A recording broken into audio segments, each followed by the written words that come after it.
इस इनफाइनाइट का मैंने साइन बना दिया है। Yes, sir. समझ में आया? Yes, sir. Any problem? No, sir. The smallest integer number is infinite. Any problem? No, sir. कहने का मतलब कि जितना छोटा से छोटा इंटीजर नंबर आप लिखना चाहते हैं आप लिख सकते हैं। जैसे कि मान लो अगर हमने कहा 431, अगर मान लो नंबर है ना, Yes, sir. माइनस लगा दिया और एक और नंबर लिखा, मान लो 432 लिखा। Yes, sir. समझना ध्यान से। यार मान लो हमने यहाँ पे 6 लिखा।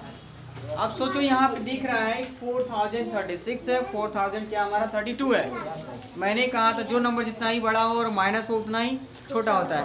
कोई जरूरी थोड़ी नहीं कि यही छोटा होगा, इससे भी तो छोटा लिख सकते हैं।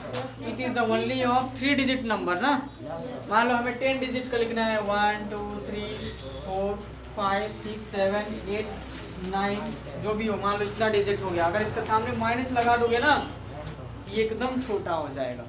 समझ में आया? Integers in the case of negative integers number हमारा कॉन्सेप्ट यही बनता है कि जिस नंबर के सामने माइनस साइन लगा देते हो वो नंबर एकदम छोटा हो जाता है। आ गया समझ में? जितना छोटा से छोटा चाहो लिखना उतना बड़ा नंबर लिख के माइनस लगा दो, वो और छोटा होता चला जाएगा।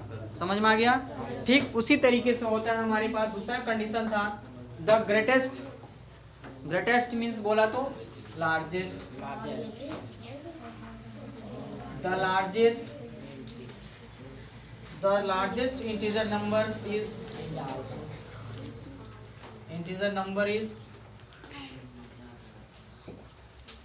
इज क्या है भाई? It is also infinite. आ गया समझ में? इज ऑल्सो इनफाइनाइट लिखोगे और अच्छा होगा, इज ऑल्सो इनफाइनाइट। आ गया समझ में? इसका मतलब ये हुआ कि जितना बड़ा से बड़ा चाहो आप इंटीजर नंबर उतना बड़ा आप लिख सकते हो, कोई दिक्कत? अब देखो क्या है, एक और कंडीशन कहता है, तीसरा कंडीशन कहता है कि every negative integer is less than 0। समझ में आ गया? प्रत्येक इंटीजर देखना यहाँ पे, प्रत्येक नेगेटिव इंटीजर जो होता है वो हमेशा 0 से छोटा ही होता है। समझ में आ गया? यहाँ पे मैंने कहा every negative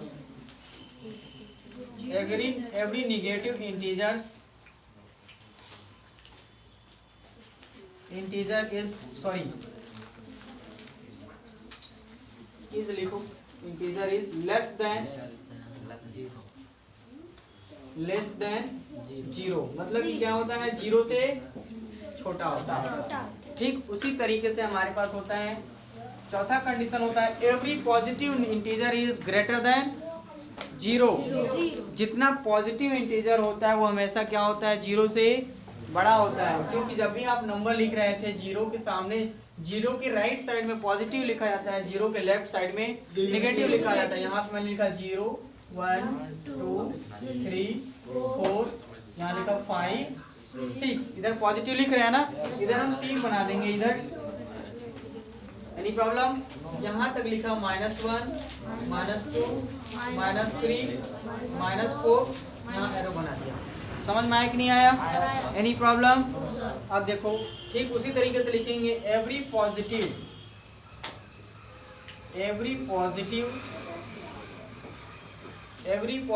integer is greater than 0। Greater than 0, 0 से क्या होता है? बड़ा होता है। Any problem? कोई दिक्कत? ठीक, इज ग्रेटर देन 0 से बड़ा होता है। इन केस ऑफ पॉजिटिव मैंने कहा every positive integer is greater than 0 से बड़ा होता है। समझ में आया? कोई दिक्कत? कोई प्रॉब्लम? अब देखो उसके बाद कह रहा है, अगले कंडीशन में जाओगे, एवरी होल नंबर, या हम कह सकते हैं all the whole numbers are also integer number. समझ में आया? क्योंकि क्या है, होल नंबर किसका बच्चा है? इंटीजर का बच्चा है, इंटीजर परिवार का है ना, वही बात है। अब कह रहा है कि एवरी होल नंबर प्रत्येक होल नंबर पूर्ण संख्याएं क्या होती हैं? पूर्णांक संख्याएं कहलाती हैं। Every whole number is a integer number. Integer number. आ गया समझ में? ठीक उसी तरीके से लिखोगे। अब सोचो नेचुरल नंबर। नेचुरल नंबर मैंने क्या बताया था? इंटीजर। यहाँ समझना है, एक शॉर्ट हैंड में मैं आपको समझाता हूँ। अगर आपने कहा था इंटीजर नंबर, मैं शॉर्ट में लिख रहा हूँ, समझना। इंटीजर नंबर्स में क्या ले रहे थे? इंटीजर नंबर्स में मैंने आपको सिखाया था कि हमारे पास नेगेटिव नंबर्स थे। एक तरफ क्या था हमारे पास? 0 था, और एक तरफ हमारे पास क्या था? पॉजिटिव नंबर्स था।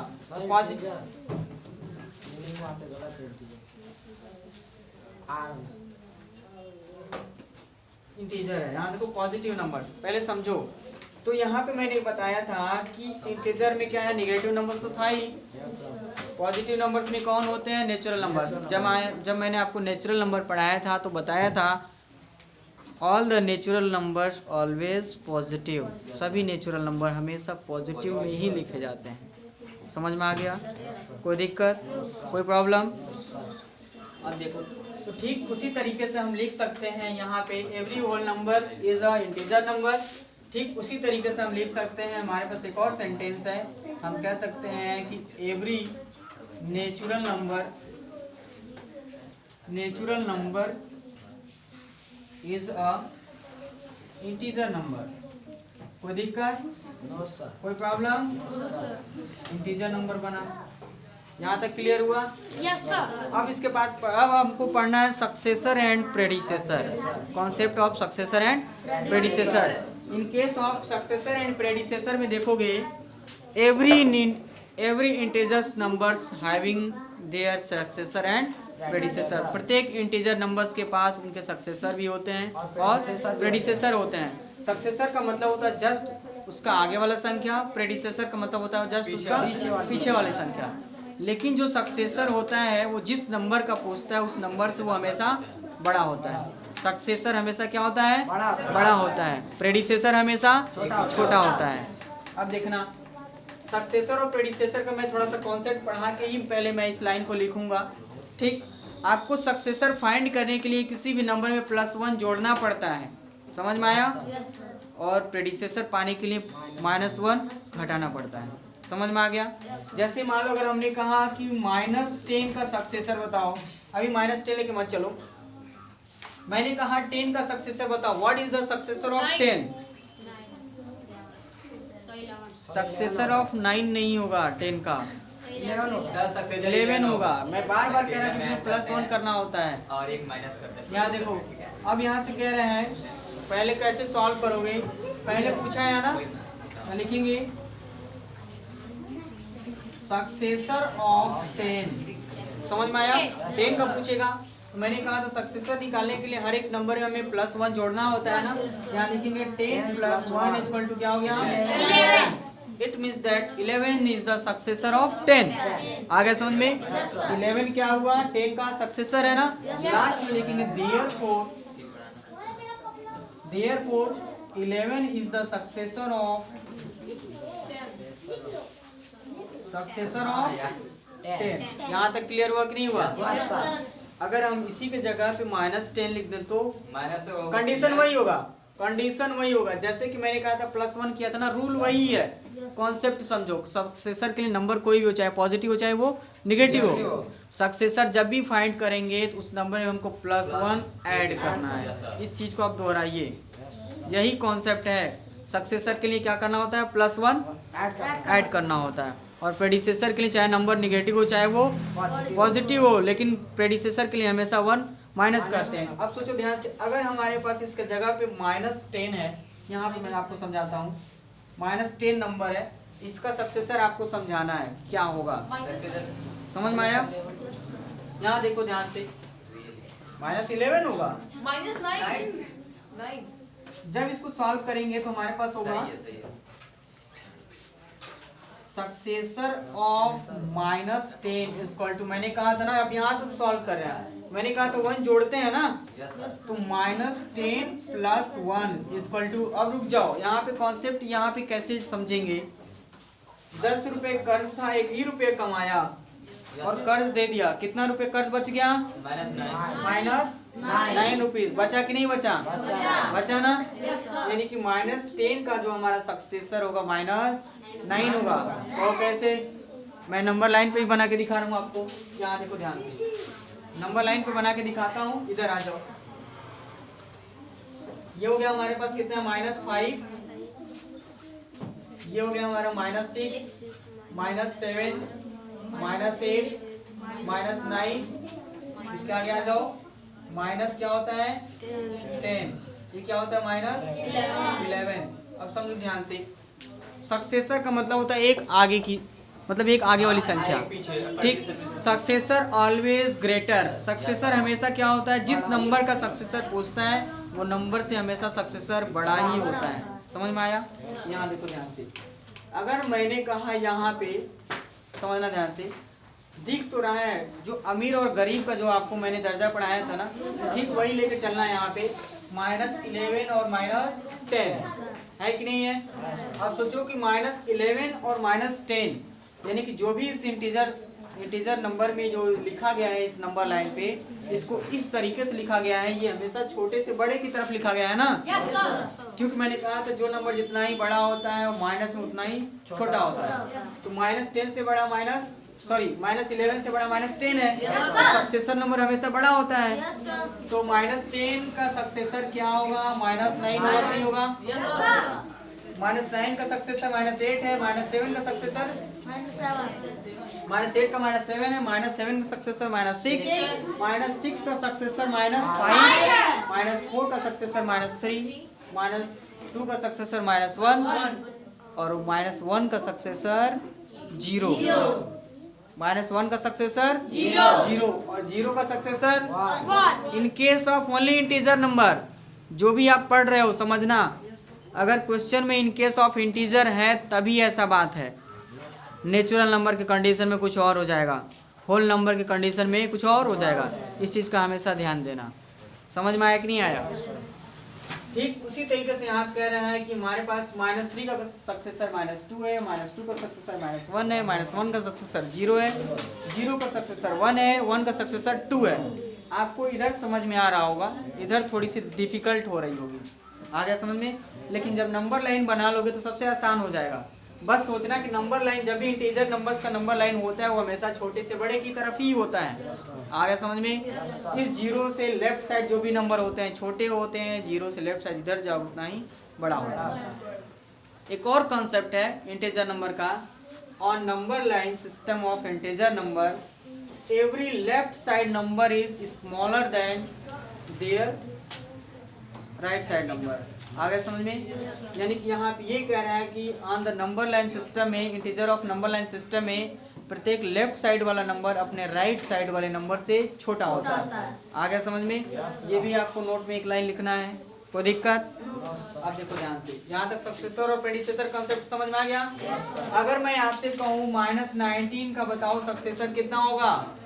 What is the successor of -19? -18 होगा कि नहीं होगा?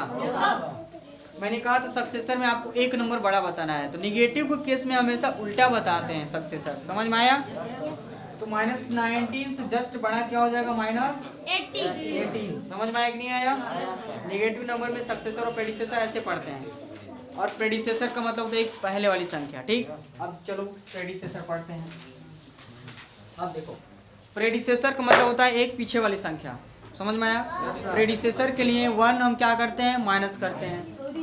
अब सोचो, मान लो हमको 10 का प्रेडिसेसर बताना है। ठीक, क्या करना है? 10 का प्रेडिसेसर बताना है ना। तो जब 10 का प्रेडिसेसर बताना होगा हम क्या करेंगे? यहाँ से लिखेंगे predecessor of 10 equal to 10 minus 1 equal to आ गया 9। प्रेडिसेसर बताने के लिए हमेशा चाहे नंबर दिखना पॉजिटिव हो चाहे निगेटिव हो, हमेशा 1 माइनस ही किया जाता है। समझ में आ गया? यही मेन इंपॉर्टेंट लाइन है प्रेडिसेसर के लिए। आ गया समझ में? रूल के अकॉर्डिंग चलोगे तो कभी गलत नहीं होगा। प्रेडिसेसर के लिए हमेशा 1 माइनस ही करते हैं। समझ में आया कि नहीं आया? कोई दिक्कत, कोई प्रॉब्लम? अब देखो, यानी कि मेरा 9 क्लियर हुआ कि नहीं हुआ?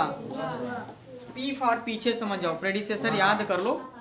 P फॉर प्रेडिसेसर होता है ना, P फॉर पीछे वाला नंबर पढ़ना है। यस फॉर सक्सेसर, तो सक्सेसर का मतलब समझो सक्सेस होना, आगे बढ़ना है। समझ में आ गया?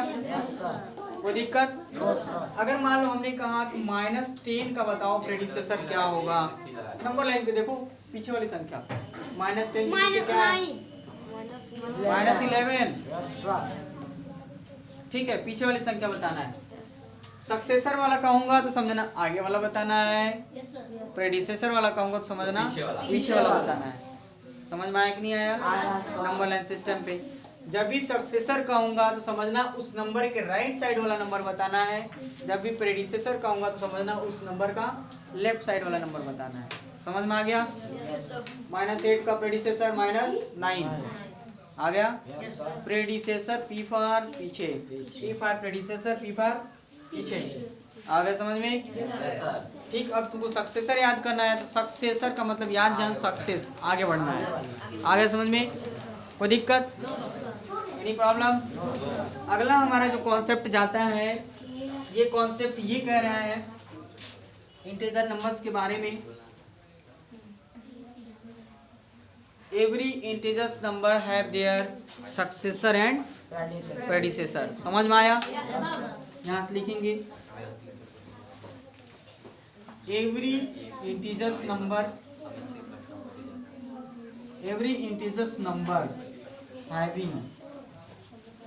हैविंग मतलब इनके पास होते हैं, हैविंग इट्स ओन मतलब इनका खुद का अपना successor and predecessor, its own successor and predecessor. Clear हुआ कि नहीं हुआ? Any problem? कोई दिक्कत? 8वां लाइन इंटीजर नंबर्स के बारे में और पढ़ना है। All the integers number can be drawn on number line. आ गया समझ में? सभी इंटीजर को हम नंबर लाइन सिस्टम में रिप्रेजेंट कर सकते हैं, नहीं कर सकते हैं? Every integers numbers can be represented on number line. कोई दिक्कत? यहाँ लिख सकते हैं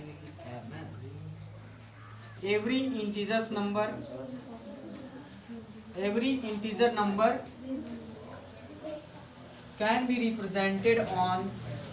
can be represented on number line। कोई दिक्कत? कोई प्रॉब्लम? नंबर लाइन आ गया समझ में? नंबर लाइन किसको कहते हैं भाई? What is number line? जब किसी लाइन पर अगर हम नंबर को रिप्रेजेंट करते हैं तो उस सारे नंबर को नंबर लाइन कहते हैं। The numbers which are represented on number lines that is called number line. यहाँ तक समझ में आ गया? कोई दिक्कत? अब हमें पढ़ना है इंटीजर नंबर्स के बारे में। कुछ बेसिक इंपॉर्टेंट है जो बड़े क्लासेस के लिए बहुत इंपॉर्टेंट है। Representation of integer number, significance of integer number. समझ में आया? इंटीजर कहने में यार इतना बड़ा लग रहा है, कौन कहेगा इतना बड़ा? छोटा में काम चलाओ। तो हमारे पास 2 लेटर हैं, एक हमारा होता है इंटीजर आई फॉर आई लिखते हैं, दूसरे पास इंटीजर के लिए हम जेड लिखते हैं, significance of integer and Z. लेकिन वहाँ पे भी समझना है कब कैपिटल आई यूज करना है। यहाँ देखो ध्यान से, अब मैं सारा डिलीट कर दूं इसको। चलिए अब उसको मैं समझा देता हूँ, समझ जाओ। जब आप बड़े क्लासेस में जाएंगे, यहाँ देखना ध्यान से। अब हमें पढ़ना है ग्रुप ऑफ इंटीजर्स में, ये पढ़ना है हमें। देखना कैसे, देखना इंटीजर्स नंबर को कैसे रिप्रेजेंट करते हैं, how we represent integer numbers. देखना कुछ फाइनाइट नंबर्स ऑफ अगर इंटीजर्स नंबर अगर हमारे पास दिए जाते हैं और उनको हम एक ग्रुप में रखना चाहते हैं, जैसे मान लो अगर हमने कहा 12, 10, -13, 15 लिया, मान लो 20 है। मैंने कहा ऑल दीज और इंटीजर्स। समझना ध्यान से, क्या कहा? All these are integers, all these are integers number. Integer numbers. मान लो हमने कहा ना, एक सेंटेंस में कहा कि नहीं कहा? कहा ना। अब सोच रहे यार इतना बड़ा हम नहीं लिखेंगे, बट इतना बड़ा कौन लिखेगा?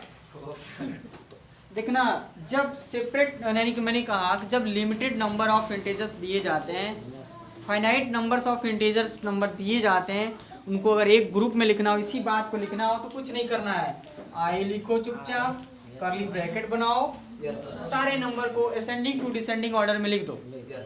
आ गया समझ में? या डिसेंडिंग टू डिसेंडिंग में लिख दो, या जैसे है वैसे ही लिख दो। ठीक, बात वही हुआ। तो मान लो जैसे हम वैसे ही लिख देते हैं, तो इसको हम देखो कैसे कैसे लिख सकते हैं। इसको कैसे कैसे लिखा जा सकता है? पहला तरीका तो ये है, 12, 10, -13, 15, 20, कर्ली ब्रैकेट बंद कर दो। इसका मतलब यहाँ पे आई लग गया, तो इसका मतलब ये सारे नंबर इंटीजर में से ही लिए गए हैं। समझ में आ गया? कोई दिक्कत? दूसरा कंडीशन से इस आई की जगह पे हम जेड भी लिख सकते हैं।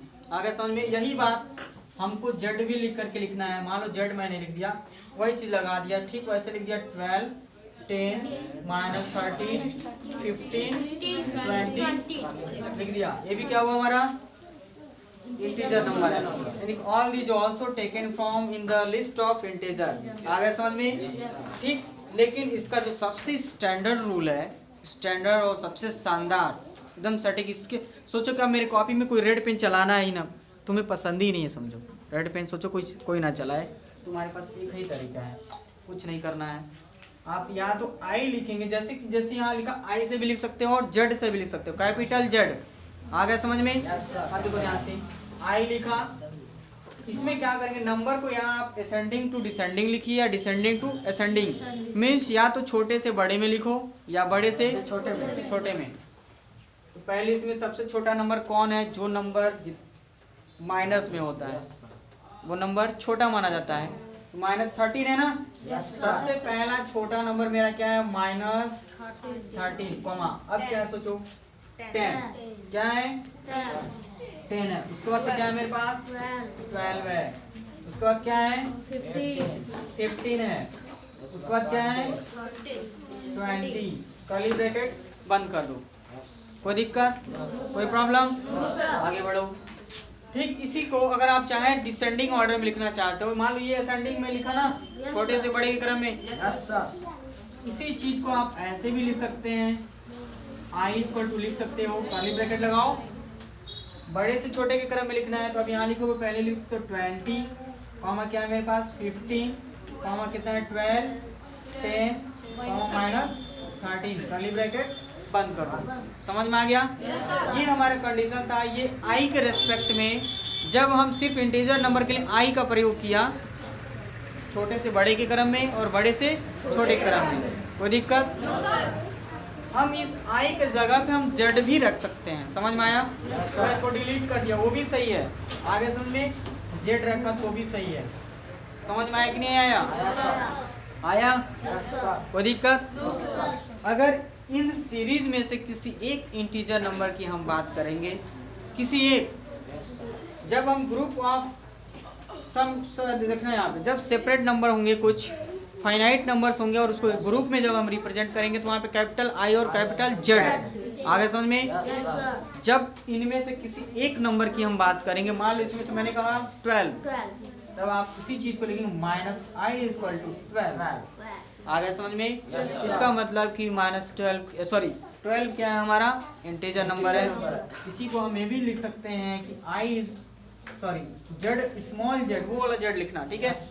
स्मॉल जेड = लिख दिया 12। ये भी लिख सकते हैं 12 क्या हमारा? इंटीजर नंबर है। आ गया समझ में? कोई दिक्कत? आर, अगर हम चाहते हैं मान लो इसमें से किसी एक नंबर को रिप्रेजेंट करना, वही चीज होगा लेकिन स्मॉल लेटर से लेके लिखेंगे। समझ में आ गया?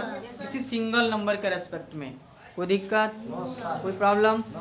इसमें सबसे मोस्ट इम्पोर्टेंट यही टॉपिक था। समझ में आया कि नहीं आया? अगर मैं आपको कहूँ, कुछ क्वेश्चन दूं, मान लो मैंने कहा सम ऑफ इंटीजर्स, समझना क्या कहा? सम ऑफ इंटीजर्स ऐड करना है। मान लो मेरे पास कह रहा है कि -3 सम ऑफ इंटीजर, मतलब कि हम ऐड कर रहे हैं, इंटीजर नंबर को जोड़ रहे हैं। कैसे जोड़ोगे? -3 का प्लस मान लो मेरे पास क्या है -4 है, ठीक। कैसे इसको जोड़ा जाता है, इस कॉन्सेप्ट को समझना। लेकिन इससे पहले आपको पढ़ाया था plus is multiply by plus equal to क्या होता है plus, minus is multiply by minus equal to होता है plus, plus is multiply by minus equal to क्या होता है minus, minus is multiply by plus equal to क्या होता है। जब आपको डीमास पढ़ाया था, डीमास वाले लेक्चर में आपको ये रूल मिलेगा। आ गया समझ में। अब सोचो यहाँ पे क्या, अब यहाँ से ब्रैकेट जैसे ही ओपन करोगे तो ये हो जाएगा -3, माइनस साइन और प्लस साइन, इसमें मैच करो। माइनस प्लस कहाँ है, ये है। इसके लिए सॉल्यूशन करना है, क्या होगा माइनस, इस ब्रैकेट के अंदर माइनस है, यहाँ पे प्लस है ना, इसके लिए सॉल्यूशन क्या लिखेंगे -4। अरे वाह, ₹3 कर्ज था, ₹4 और हो गया। समझ में आ गया। यहाँ पे ये नहीं देखो, घबराना नहीं है, मतलब कि लाइक्स नंबर को लाइक के साथ ऐड कर देंगे। आ गया समझ में। मतलब कि -3 कर्ज था, ₹4 और हो गया, तो क्या हो गया मेरे पास -7। इस तरीके से ऐड किया जाता है। समझ में आया। अगर मान लो वही चीज मैंने कहा आपको, कहा कि -3 के साथ तुम्हें ऐड करना है 4, अब क्या करोगे समझना। इंटीजर्स नंबर में साइन का बहुत स्पेशल ध्यान देना होता है। समझ में आया कि नहीं आया। यहाँ पे जब आप सॉल्व करोगे तो हमारे पास पढ़े, यहाँ पे हो जाएगा -3, इसके भी सामने प्लस साइन है, क्योंकि जिस नंबर के सामने अगर कोई साइन नहीं होता उसको हम प्लस मानते हैं, ठीक। तो सोचो कि ये अंदर प्लस है, जस्ट इमेजिन करो, लेट अस अज्यूम। आ गया समझ में। प्लस साइन है, ये भी क्या है प्लस साइन है, तो सोचो plus into plus is also plus, ये प्लस और अंदर का प्लस, ये वाला प्लस प्लस। अब तो बहुत गड़बड़ हो गया यार, ये क्या हो गया, ये तो 2 चीज में आ गया, अब कैसे होगा सर। डोंट वरी यार, ₹3 कर्ज था, ₹4 कमा के लाया हूँ, और नहीं तो क्या अमीर हूँ। ₹1 बचा कि नहीं बचा। ऐसे कॉन्सेप्ट लगाना, ठीक है। जब ऐसे कॉन्सेप्ट लगाओगे तो ये बिल्कुल समझ में आ जाएगा। कोई दिक्कत, कोई प्रॉब्लम, ऐसे ही इसको सॉल्व करना। अब आपको अगले कॉन्सेप्ट, यहाँ तक तो आपको समझ में आ गया होगा, कॉन्सेप्ट ऑफ इंटीजर नंबर आ गया होगा। अब आपको पढ़ना है addition of integer, subtraction of integer, multiplication of integer. It means that you have in next classes you will be studies about the operation on integer number। आ गया समझ में। ऑपरेशन ऑन इंटीजर नंबर पढ़ना है। कोई दिक्कत, कोई problem. तब तक के लिए इतना ही रहने देते हैं। अगला वीडियो आपको नेक्स्ट क्लासेस में मिलेगा।